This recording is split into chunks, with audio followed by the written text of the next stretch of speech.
His father and I did everything we could to save our son. And yet we lost him on Veterans Day 2012 when he put a gun in his mouth and pulled the trigger.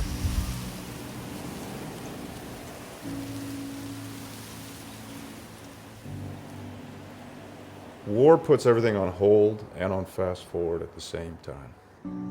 It's hard to explain. So like I come out of the military in 2012, 30, I think I was 30, tired, get out of the military, it's like, okay, now what? Go where? Do what? Be who? That's called transition. And a lot of guys struggle with it. You try to connect and you fail. You try to fit in and it doesn't feel right. Like you talk to your old buddies and you don't have anything in common. It's almost like being in another country. It doesn't quite make sense. The purpose is gone. The mission is gone. The value is gone. All that stuff was in war because your life was on the line. Things you did mattered. It mattered if you did your job. It mattered if you got up. It mattered if you were in physical shape. Once you get out, that meaning is missing.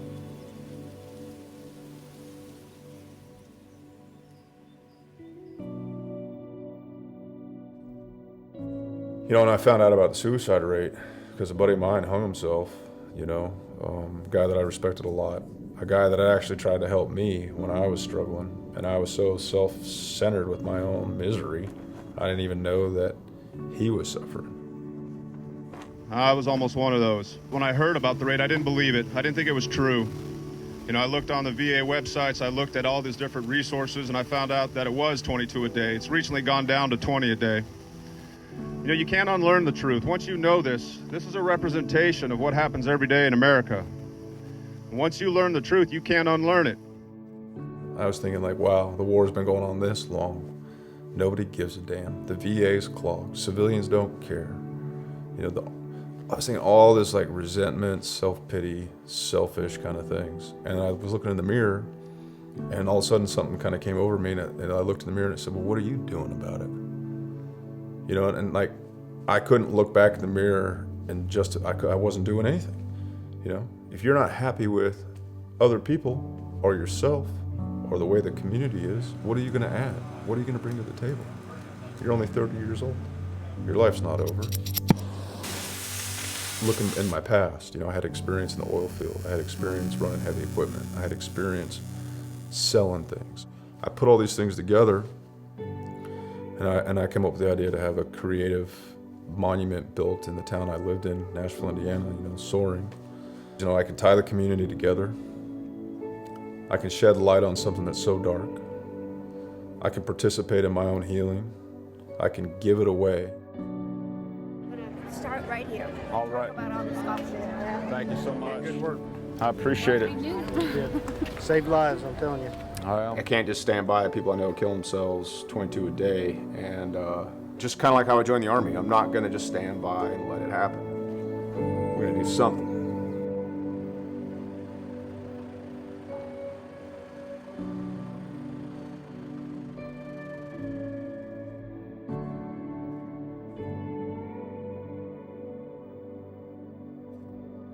And I've been working on it 2 years, the fundraising, getting the family's permission, them going through the grieving process to actually want to go ahead and be a part of this project.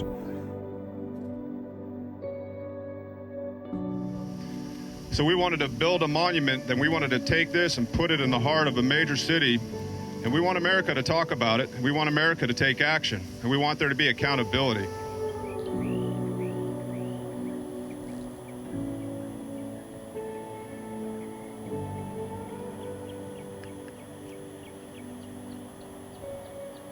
About 6 months later, I received an email from Tom asking if my son would be part of this memorial.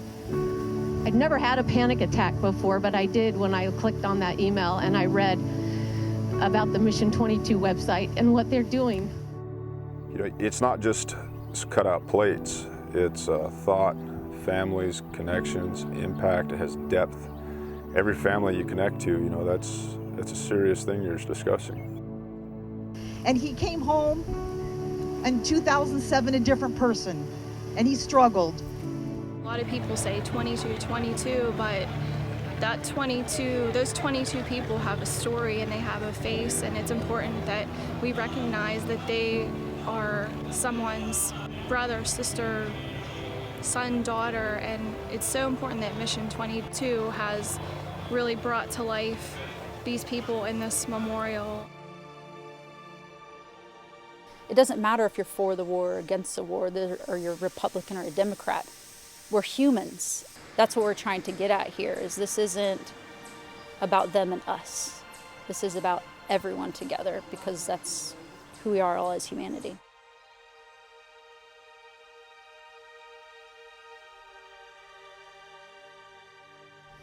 It took me 6 weeks to answer his email because I thought, this is not my world. And I don't know that I want my son to be the poster child for suicide. And I, as his mother, to be exposed because this is what I do, and I couldn't save my son. You know, he's being recognized for the, the amazing human being that he was, and I think he would want his story to be told so that it can help, his brethren, his teammates, his fellow veterans. I think that he would be proud that his story is being told. Being on a holy ground, when you come here, like going into church, you be reverent of these soldiers, that we have this freedom, we'll be able to honor them because of their sacrifices. To see this, to see his image, a photograph that I've looked at and loved 1,000 times, and to see it 10 feet tall is...